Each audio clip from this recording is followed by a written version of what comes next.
ассалому алайкум шунавандаҳои гиромӣ.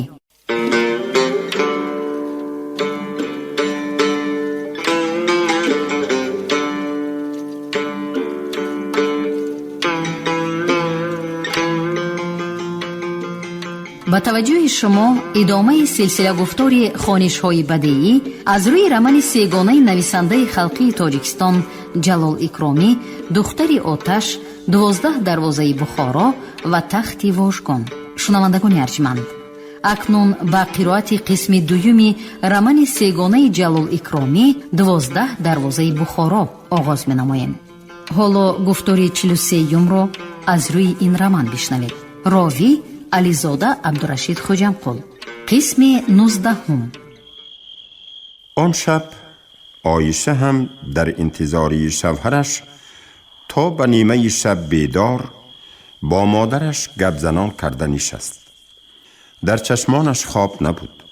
دلش به پرده ناعیان و نامفهوم حزن پوشیده بود.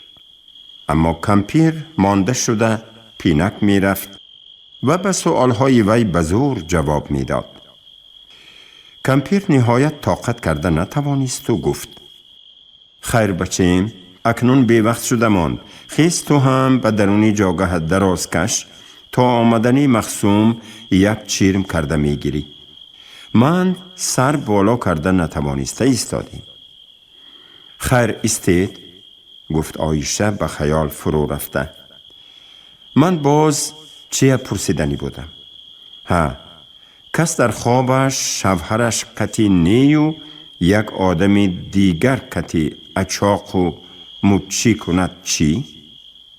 کمپیر حیران شد و پرسید: همین طور خواب دیدیمی؟ ها، گفت عایشه.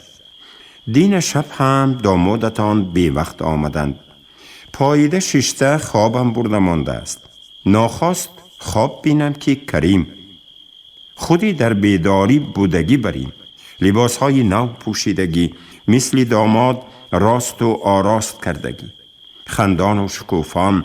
و من گفت که ها عایشه، من پزمان نشدیمی؟ من گفتم که پزمان شدم. خیر بیا نباشد، گفته از دستم گرفت و به یک چارباغ می، به یک گلزار می، به یک جای سبز و خرم کشیده در آورد. دوای پزمانی میدانی چی؟ گفته پرسید. من گفتم که نه. وی به این طرف آن طرف نگاه کرد و بعد من سخت بغل کرده دستم را به گردن وی حلقه کرده از رخسارش مچی کردم. در همین وقت مخصوم آمد و بیدار شدم. از چشمان کمپیر خواب پریده رفت و دلش را چی یک باری خجالت و ندامت فشردگی برین شد. کریم جان را یاد کردی، گفت وی آه کشیده مانده. کس یگان چیز را فکر و خیال کرده خوابد، البته به خوابش می دراید. نه، من فکر کردگیم نه، گفت عایشه. برعکس فکر کردم که مخصوم وقتهای آخر کم مهر شده ماندگی بری. شبها به وقت می دراید، روزها سراغ نمی کند. پیشتر چه زیلین بود، یک ساعت نبیند دیوانه می شد. کارش بسیار، گفت به دخترش تسلا دادنی شده کمپیر. مردکی سیرکار به نظرش بعضن هیچ چیز نمی نماید، لیکن در دلش مهر دارد. تو پروا نکن. خواب دیدگیت هم بسیار نقص. مردکی بیگانه در خواب فرزندی پسر می گویند. کاش که خدا کریم جان برین یک تور پسر می داد. احوالی کریم جان چی شده باشد؟ ناخواست پرسید عایشه. صحت شدگی است. دخترهای دانا میمانند که وی تلف شود. به بخارا آمده باشد. ندانم. وی به هر جا رود گلی سری سبد می شود. کاش که باز فیروزه می آمد. نسیمی فارم برین به دلم خرمی می وزد. در این حرمی تنگ خوب دلم بغض کرده ماند. من هم تقایت را پزمان شدیم. از وی هیچ خبر نشده ماند. کاش که تیزتر خصومتی بین اینها تمام می شد. خصومت اینها تمام می شدگی نی بریم. خیر، روید خواب کنید آنا جان. کمپیر او را به خدا سپاریده برآمده به خانه دیگر رفت. عایشه به فکر و اندیشه فرو ماند. وقتهای آخر، خصوصا پس از آن که زنده بودن کریم را دانست، عایشه خیلی مایوس و پریشان شده مانده بود. شکنجه ندامت و پشیمانی او را عذاب می‌داد. در نزد کسی خود را گناهگار عیبدار برین می‌دید. گمان می‌کرد که به چاه ننگ و فلاکت خود را انداخته و دیگر علاج برآمدن از آن ندارد. این حالت او را حتی اسد مخصوم پی برده بود. باری او را دوستداری کرده نشسته گفت: این وقتها پریشان خاطر شده ماندیمی یا محبتت سوس شده ماند؟ چی شد که معامله هایت دیگر است؟ بله، معامله های وی دیگر شدگی. اگر پیشتر هر دوستداری اسد مخصوم او را بال و پر داده در آسمانی فخر و سعادت سیر می کنانیده باشد، حالا برعکس وی در این دوستداری ها آهنگی دروغ و فریب را حس می کردگی شده مانده بود. آخر همین اسد مخصوم نبود که کریم را باسمچی ها کشتند، نابود کردند گفته بود. همین اسد مخصوم نبود که دست و دل او را از همه دیگران خنک کرده مانده به جایش عشق و محبت خود را پیشنهاد نمود و حالا معلوم می شود که همه آن سخنها دروغ و بیکاره بودند. زبانی کجی دروغگو هیچگاه راستی ندارد و بنابراین این دوستداری ها و این خوشامد زدن ها نیز چرا دروغ نباشند؟ خدمتگار زنک خبر می آورد که در بیرون هر روز آدم های بیگناه را آورده قین و قصاص می کرده است، می کشته است، با دست خودش می پرانده است. بیرحم، دل سخت و سنگ دل بوده است. شبها آدمکی نرم دل عاشق شیدا شده به نزد وی می درآید و همان دستانی به خون آدمانی بیگناه آلوده شده آمده او را در آغوش می کند. جمادی بیکاره بودن لازم که در آغوش این مرد بوی خون ناحق را نفهمد کس. وی در این باره به مادرش شکایت کرده بود، اما مادرش او را تسلی داده گفته بود: کی می داند گفته های خدمتگار زنک راست باشند یا دروغ. اگر راست باشند هم وظیفه و کاری وی همین کو. حکومت بخارا او را برای نیست کردن دشمن ها، برای برهم دادن باسمچی ها مسئول کرده مانده است. قین و قصاص کرده باشد باسمچی ها را کردگی است. به این نمی شود. البته تو این را دان که شوهرت آدمی سپاه است و در سپاهیگری این کارها می شود. شیخ سعدی درست گفتند که یا مکن با فالبانان آشتی یا بنا کن خانه در خور فیل. انا بنابران بسیار غصه نخور، به این گپ ها اهمیت نده. اکنون که تقدیرت همین بوده است شوهرت دان.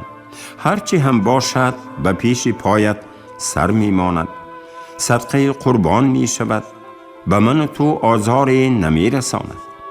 بخت از این زیاد می شود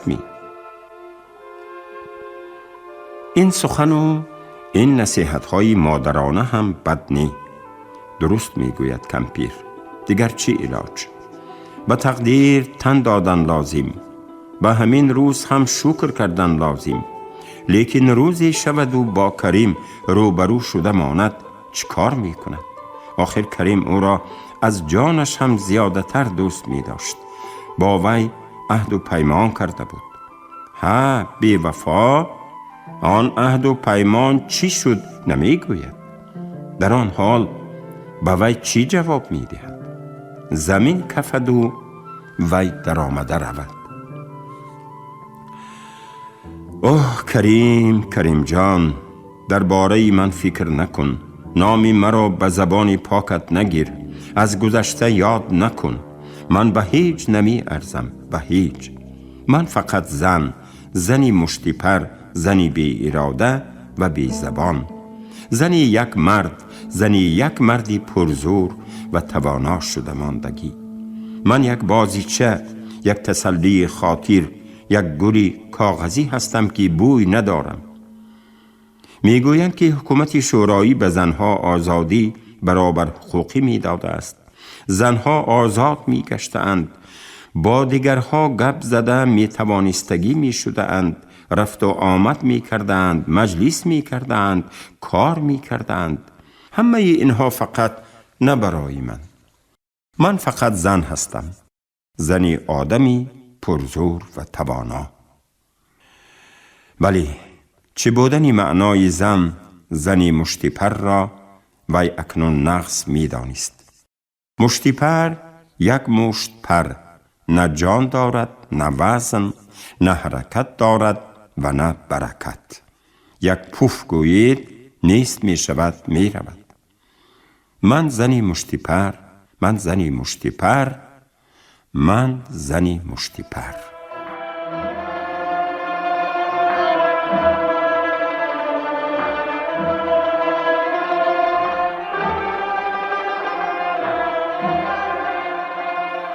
ندانستم که چند دقیقه یا چند ساعت خوابش برده باشد. به هر حال به خانه در آمدن مخصوم را شنید و چشم گشاد. در بیرون هنوز هوا تاریک بود. در پایان خانه لمپه 20 می سوخت. مخصوم گپ نزده به کنار کت آمده نشست و آهسته آهسته لباسهایش را کشیدن گرفت. ساعت چند؟ هنوز روز نشده است می؟ پرسید عایشه خواب آلود. ها، من بیدار کردم می. حالا بر وقت خواب کن. تا نوکک بیدار به در چشم دوخته ششته بودم. آخر که نه آمدید به یگان جای رفته ماندگید گفتم به درون جاگه در آمدم. چای گرم پیچانده ماندگی. دسترخوان گیرم می؟ گوشت یخنی هست. نه گفت مخصوم خسته حالانه. دلم هیچ چیز نمی طلبد. مانده شدم. راحت کردن، بوی تو را نفس گرفته، در آغوش نرمت همه چیز را فراموش کردن می خواهم. چی شد که اینقدر مانده شدید؟ قصداً پرسید عایشه. مگر بی شما دیگران کار برده نمی توانند؟ کارهای کلان، کارهای مهم بی من نمی شود. حاضر دشمنها گنده سر برداشتگی. اندکی سستی کنیم ما را خورده می مانند. خیر، کمش ماند. نصیب باشد دشمنها را نیست که کردیم، به بخارا می دراییم. صحراگردی بس است. یک حوری کلانی سیر اسکونه را می گیرم که خانه عالی جنابی کرشستی 17 بالار داشته باشد. بعد آن خانه را چنان آرادی هم که امیر بیند گرنگ شود. قالینی سرخی پدداری قزیل ایاق، کورپی و کورپچه های بخمل و شاهی، بارشت های پریقو، پرده های حریر. در تاق ها چاینیک و پیاله های قرمزی، قشقری، گلدان های خطایی. در رواق ها صندوقچه های چناری پر از یاقوت و مروارید، سنتورها، چیزهای انتیقه. هر روز بزم، توی، خرسندی. سازنده ها گنبور می کنند، رفت و آمد، خرسندی. می دانم که در اینجا تنها زیغ شده ای. برعکس کار بسیار. به من امکان نیست که تو را ساکول کنم. نه، من زیغ نه، گفت عایشه. لیکن آیم حیدرقل تغام را یاد کردند. کاش که مخصوم با آن کس آشتی می شدند، گفته ایستاده. ناخواست به خاطر اسد چنین فکری رسید که در حقیقت چرا همین بی بی رجب و عایشه را بهانه کرده با حیدرقل آشتی نکند؟ هنوز که کارهایش چندان پخته نرسیدند، هنوز که آدمهای قرباشی را به خود رام نکرده است و فقط اکنون به این کار سر کرده است، با حیدرقل بر این آدم بد شدن چه لازم؟ حیدرقل تغات گفت و خیلی خاموش ماند. بعد به درون جاگه دراز کشید و کرپه را به بالایش گرفت و به شیف چشم دوخته ایستاده به گپش دوام کرد. حیدرقل تغات آشتی شدن نمی خواهد. کاش که خصومت بیدرک را به یک سو مانده با من آشتی می شد. من جان و دلم کتی خودم رفته به پایش می افتادم. دستانش را به چشمانم می مالیدم، به خدمتش دست الیفلام می شدم. حاجتی اینقدر هم نی. تغام آدمی خاکسار، لیکن راهی آشتی شدن را یافتن لازم. به فکرم اگر آنیم به میان درآیند، تغام نی نمی گویند. دادرشان جان و جگرشان. یگان روز آنیم را فرستانید نغز می شود. مایلش نشود همین طور می کنیم، گفتماند مخصوم و دیگر گپ نزد. پس از دقیقه آواز خراک او به خانه پیچید.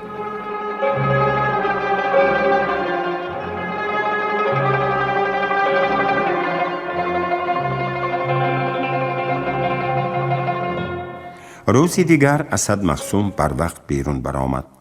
در روی حولی بیرون سید پهلوان او را دیده سلام داد و احوال سلامتیش را پرسید و بعد گفت: باسمچی ها به مشق سحری نخستند. هرچند کردیم نشد. نعیم حقارت کرد و به کماندیرها جواب داد. اسد از روی عادتش ریشش را داشته ایستاده گفت: اولش اینکه آنها را باسمچی نگوی، نومشق ها گوی. خوب شده است. ثانیاً اینکه نعیم نامعقول کرده جواب داده است.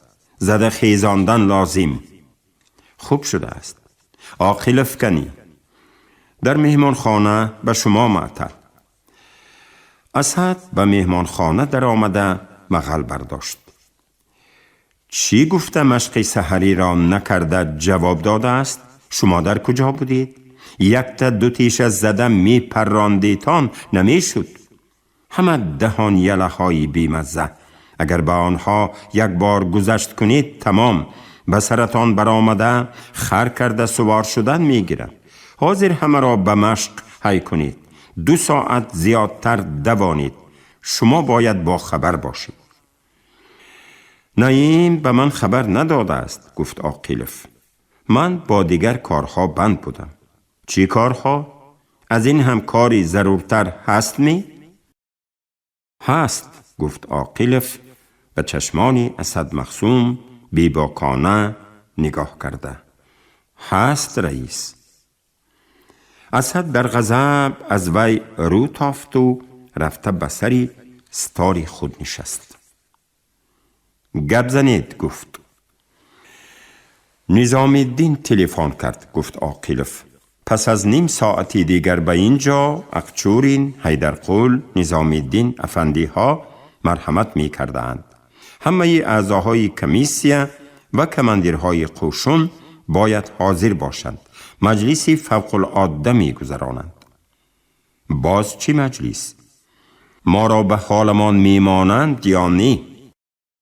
عاقلف به این سؤالها جواب نداد و گفت: من کاغذها، دیله ها، قرارها را به ترتیب آوردم. به اسمت جان گفتم به خوابگاهی بچه ها رفته خبر گیرد، اینجا آنجا را به ترتیب بیارد و به کماندیرها خبر دهد که حاضر شوند. خودی کاتبی فرقه آمده ایستاده است. بی چیز نبودگیست. خیر بیاید آمدن گیرد، گفت مخصوم پریشان خاطرانه.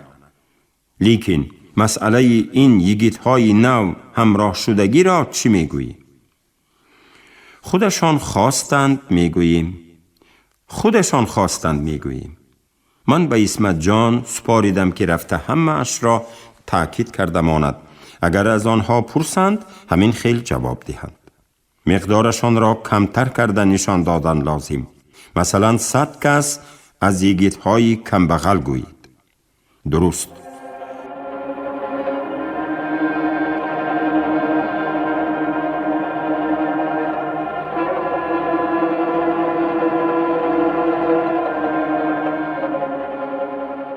در دلکشای بیرون هیچ کس نمی‌دانست که این کلانهای شهری برای چی مقصد می آمده باشد.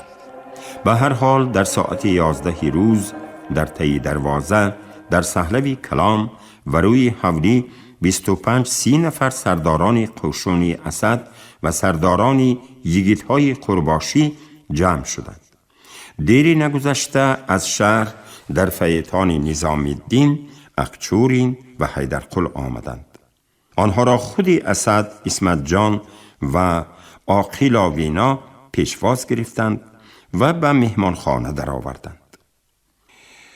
کماندیرها را هم خبر کنید درآیند، گفت اقچورین به اسد. مهمانخانه کلان می غنجید. یک کمتر دم گیریتان، گفت اسد. یک پیاله چای نوشید، بعد چای باشد آوردن گیرید، گفت نظام الدین. ما گپ را سر کردن می گیریم. مرحمت مرحمت، گفت اسد از روی نظام الدین استراب را درک کرده. کنی رفیق عاقلف به نعیم گوید بچه ها را درآرد. سید امک چای. همه کماندیرها و سرداری یگیت‌های قرباشی به مهمانخانه در آمدند و بروی گلیم چوکه زدند.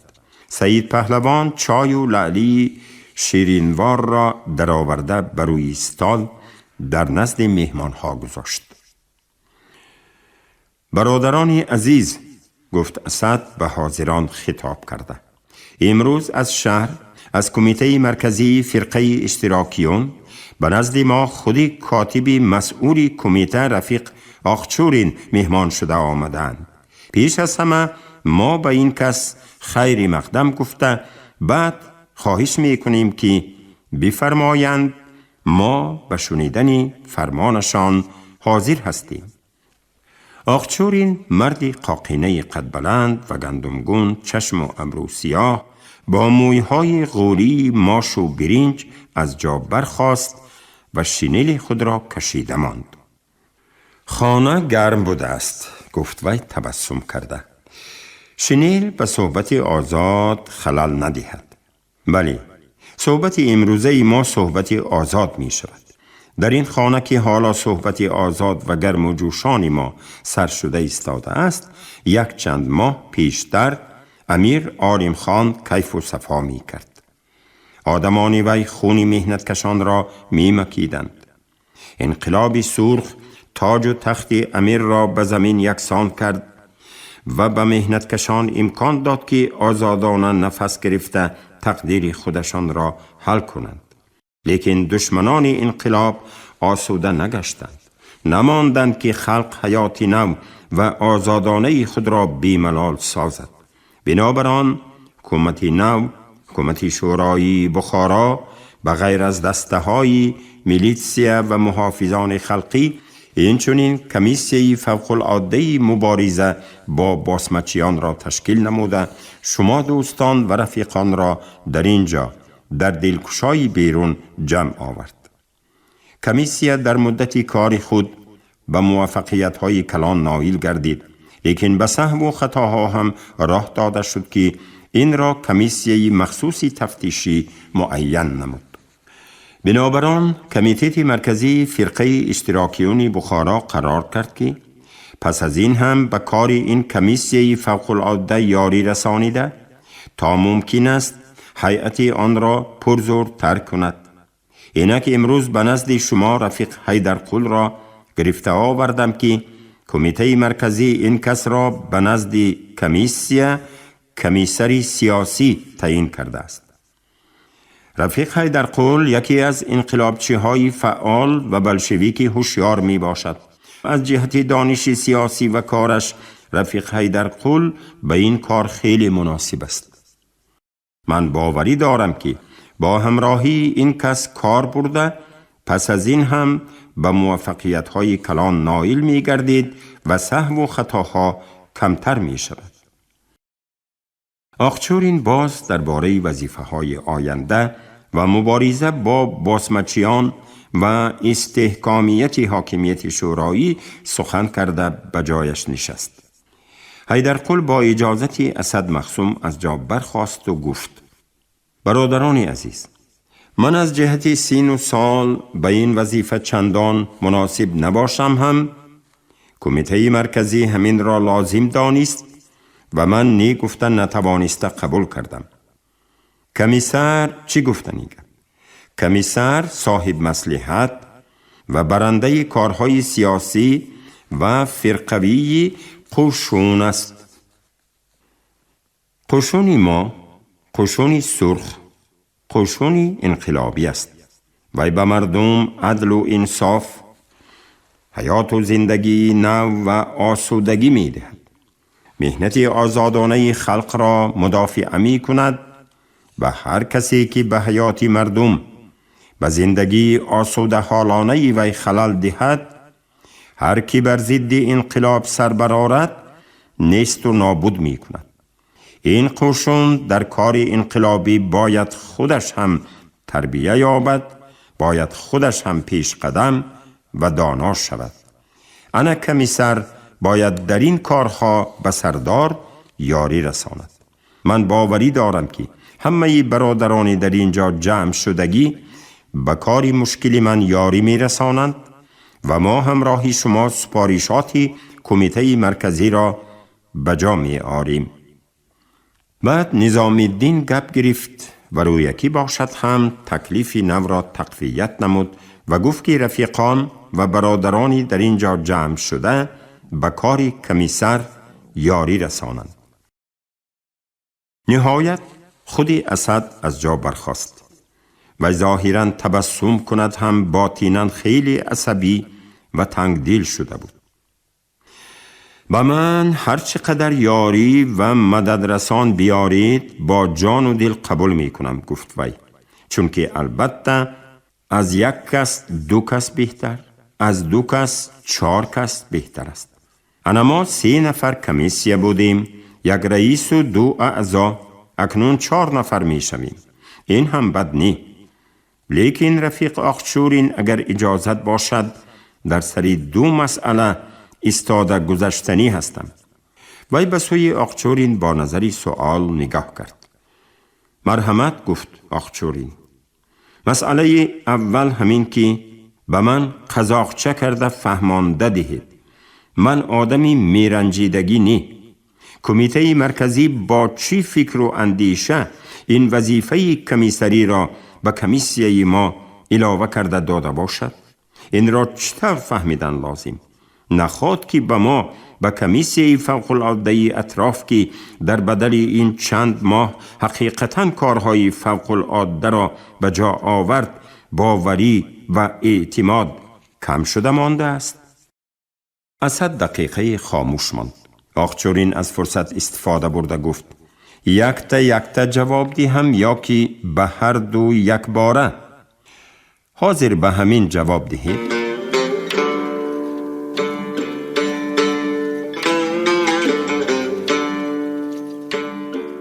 шунавандаҳои азиз, шумо гуфтори 43-юмро аз рӯи рамани 12 дарвозаи бухорои нависандаи халқии тоҷикистон ҷалол икромӣ дар қироати ализода абдурашид хуҷамқул шунидед. коргардон шералӣ нағзалӣ, садобардор карим толибов. поёни гуфтор аз силсилаи хониши бадеӣ. шод бошед.